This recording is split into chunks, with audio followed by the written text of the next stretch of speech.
स्वागत है फिर से आज एक नए क्लास में। और आज हमने भारत के जो भी बेसिक जानकारी होता है उस चीज़ के बारे में हम लोग जानकारी को इकट्ठा करेंगे। और बेसिक जानकारी में भारत के विस्तार कैसे है, अक्षांश क्या है, देशांतर क्या है, भारत के उत्तरी दक्षिणी गलियारा क्या है, जो भी बेसिक जानकारी है उस सभी चीज़ों को हम लोग इसमें देखने का प्रयास करेंगे। सबसे पहले तो हम कहें कि हमारा पृथ्वी एक गोलाकार आकार में है। गोलाकार आकार में है तो इसको हम लोग पहले दो भाग में बांटते हैं। तो इसको बीचों बीच से काटिएगा, जीरो डिग्री अक्षांश।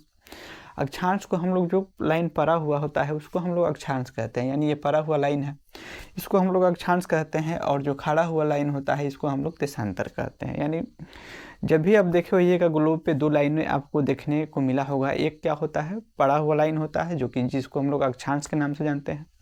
एक होता है जो खड़ा लाइन होता है जिसको हम लोग देशांतर के नाम से जानते हैं। इसी दो से हम लोग लोकेशन को ट्रैक करते हैं कि हमारा लोकेशन कहाँ है और कौन सा देश इसके बीच में आता है। तो हम लोग देखेंगे कि जब हमारा पृथ्वी बीचों बीच से हम लोग काटते हैं यानी 0 डिग्री अक्षांश से, तो दो भागों में बढ़ जाता है। यानी यहाँ पे आप देखिएगा इसी चीज़ को यहाँ पे हम काटे हुए हैं तो यहाँ पे क्या हो गया है कि दो भाग में है। तो ऊपर वाला को ऊपर आप जानते हैं कि उत्तर दिशा है तो इसको हम लोग उत्तरी गोलार्ध के नाम से जानते हैं। उसके नीचे वाला आप देखिएगा तो इसको हम लोग दक्षिणी गोलार्ध के नाम से जानते हैं। यानी ऊपर में उत्तर है तो उसको हम लोग उत्तरी गोलार्ध। थोड़ा देर के लिए लाइन कट चुका था तो थोड़ा देर के लिए क्लास डिस्टर्ब हो गया था, तो चलिए हम लोग फिर से शुरू करते हैं। तो हमने देख रहे थे कि ये मेरा उत्तरी गोलार्ध है और नीचे वाला दक्षिणी गोलार्ध है, यानी हमारा ये पृथ्वी दो भागों में बटा हुआ है। और उसके बाद में हम कहें कि हमारा जो भारत है इस उत्तरी गोलार्ध में स्थित है कि दक्षिणी गोलार्ध में स्थित है।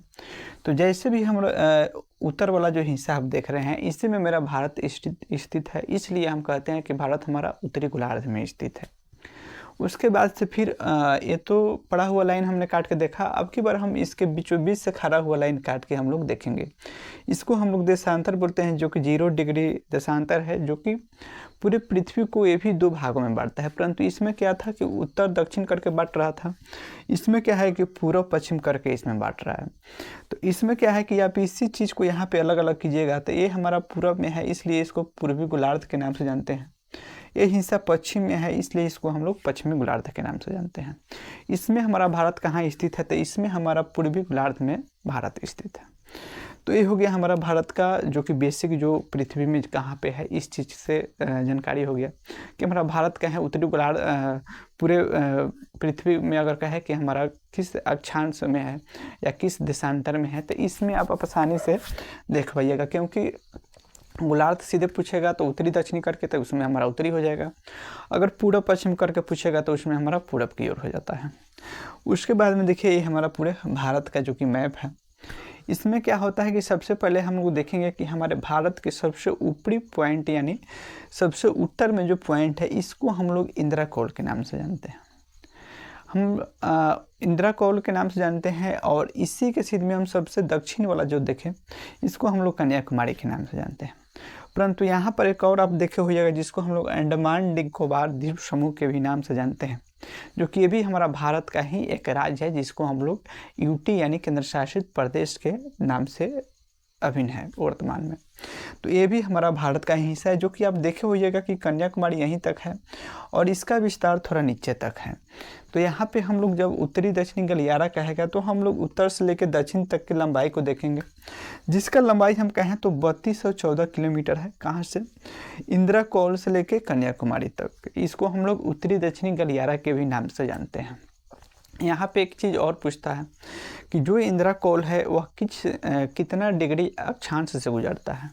तो यहाँ पे हम देखिए इंदिरा कौल जो आप पॉइंट देख रहे हैं तो इंदिरा कौल जो अक्षांश रेखा गुजरेगा तो यहाँ पे 37 डिग्री 6 मिनट अक्षांश जो होता है जो इंदिरा कौल से होकर गुजरता है। और दक्षिण जो कन्याकुमारी है यहाँ से कहें तो कन्याकुमारी से जो अक्षांश गुजरता है उसको हम लोग 8 डिग्री 4 मिनट अक्षांश के नाम से जानते हैं, जो कि यह कन्याकुमारी से होकर गुजरता है। तो हम लोग अक्षांश रेखा के भी जो भी वहाँ के मान है उस चीज़ को भी हम लोग ध्यान रखेंगे कि कितना से कितना अक्षांश डिग्री के बीच में हमारा भारत है। तो 37 डिग्री 6 मिनट से लेकर 8 डिग्री 4 मिनट के बीच हमारा भारत का अक्षांशीय विस्तार है। उसके बाद में इसका लंबाई भी कहें तो 3214 किलोमीटर है, जो कि उत्तर से दक्षिण की लंबाई है, जिसको उत्तरी दक्षिणी गलियारा भी कहते हैं। उसके बाद में हम चले तो पूरब से पश्चिम की दिशा की ओर देखें तो पूरब में क्या है, यहाँ पे किबुथु है जो कि एक अरुणाचल प्रदेश का एक राज्य, अरुणाचल प्रदेश में एक जगह है। इसको हम लोग किबुथु या वलांगू के भी नाम से जानते हैं। तो किबुथु या वलांगू से हम लेकर गुजरात में एक गौर माता, जो कि गुजरात का एक स्थान का नाम है गौर माता, जो कि यहाँ के हम लंबाई देखें तो 2933 किलोमीटर है, जिसको हम लोग पूर्वी पश्चिमी गलियारा के भी नाम से जानते हैं। तो इसका लंबाई क्या है तो 2933 किलोमीटर है।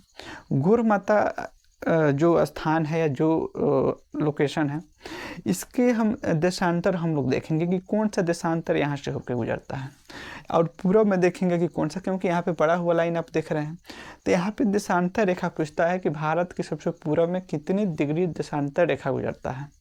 तो इसमें क्या हो जाएगा, 37 डिग्री 25 मिनट पूर्वी देशांतर से लेकर और पश्चिम में 68 डिग्री 7 मिनट पूर्वी देशांतर के बीच देशांतर रेखा का विस्तार है, जो कि इसके बीच में हमारा भारत स्थित है। यानी पश्चिम में हम देखें 38 डिग्री 7 मिनट से लेकर पूर्व में 97 डिग्री 25 मिनट ईस्ट तक हमारा विस्तार है। इसको हम कहें कि अगर पश्चिम से पूरब के गलियारा जिसकी लंबाई कितना है तो 2933 इसका किलोमीटर में इसका लंबाई है। उसके बाद में देखिए यहाँ पे जैसे कि पूरे भारत के अगर पूछे कि भारत के सबसे दक्षिणतम पॉइंट, तो यहाँ पे क्या हो जाता है कि इंदिरा पॉइंट होता है। इंदिरा पॉइंट कहाँ स्थित है, तो ये हमारा अंडमान और निकोबार में एक स्थान है, जो कि सबसे दक्षिणतम यह हमारा भारत का स्थान है, जिसको इंदिरा पॉइंट या इसको पिगेलियन पॉइंट के भी नाम से जानते हैं। यहाँ पे कितना डिग्री अक्षांश रेखा गुजरता है, तो यहाँ पे 6 डिग्री 25 मिनट उत्तरी अक्षांश गुजरता है, क्योंकि ये हमारा उत्तरी गोलार्ध में स्थित है, इसलिए इसमें हमेशा नॉर्थ या हम कहें उत्तर दिशा हमेशा इसमें यूज होगा। तो ये हमारा हमेशा का इंदिरा पॉइंट है, जो कि 6 डिग्री 25 मिनट उत्तरी अक्षांश से होकर गुजरता है। उसके बाद में एक इसमें और प्रश्न होता है कि प्रायद्वीपीय भारत की सबसे दक्षिणतम बिंदु क्या होता है। तो प्रायद्वीपीय भारत के सबसे दक्षिणतम बिंदु को देखें तो यहाँ पे हम लोग का कन्याकुमारी हो जाता है। इसी का एक और नाम मिलता है कि केप कॉमरिन भी इसी का नाम है। तो दोनों में से कोई भी हो सकता है, जो कि 8 डिग्री 4 मिनट उत्तरी अक्षांश से गुजरता है। यानी यहाँ पे जैसे 0 से ऊपर जाइएगा तो यहाँ पे 8 डिग्री 4 मिनट जहाँ आएगा वहाँ से हमारा कन्याकुमारी शुरू हो जाता है, कन्याकुमारी स्थान वहाँ पे मिलेगा। अगर भारत के सबसे दक्षिणतम पॉइंट की बात होता है तो वहाँ पे इंदिरा पॉइंट आता है, और भारत के सबसे उत्तरी पॉइंट की बात होता है तो वहाँ पे इंदिरा कौल आता है। भारत के सबसे पश्चिमी देशांतर की बात होता है तो वहाँ पे गौर माता, जो कि गुजरात में स्थित है, और पश्चिमी देशांतर की बात होता है तो उसमें किबुथु या वलांगू आता है, जो कि पूरब के अरुणाचल प्रदेश में स्थित है। ये हमारा लद्दाख में स्थित है, या हमारा केरल में स्थित है जो कन्याकुमारी जो है। और भारत के सबसे दक्षिणतम पॉइंट जिसको इंदिरा पॉइंट के नाम से जानते हैं, ये हमारा केंद्र शासित प्रदेश अंडमान एवं निकोबार में स्थित है। और ये भारत का सबसे दक्षिणतम पॉइंट है, ये है हमारा प्रायद्वीपीय भारत का सबसे दक्षिणतम पॉइंट। प्रायद्वीपीय कहने का मतलब कि जो भी हिस्सा 3 तरफ से जल से घिरा हुआ होता है उसको हम लोग प्रायद्वीप के नाम से जानते हैं। तो इसलिए यह प्रायद्वीपीय भारत का सबसे दक्षिणतम पॉइंट है, और ये हमारा भारत का सबसे दक्षिणतम पॉइंट है। तो ये रहा हमारे भारत के बारे में जो भी बेसिक जानकारी था उसको हमने आपको बताने का प्रयास किया हूँ। फिर मिलते हैं नेक्स्ट वीडियो में कोई नेक्स्ट सा टॉपिक लगे। अभी इनके लिए जय हिंद, जय भारत।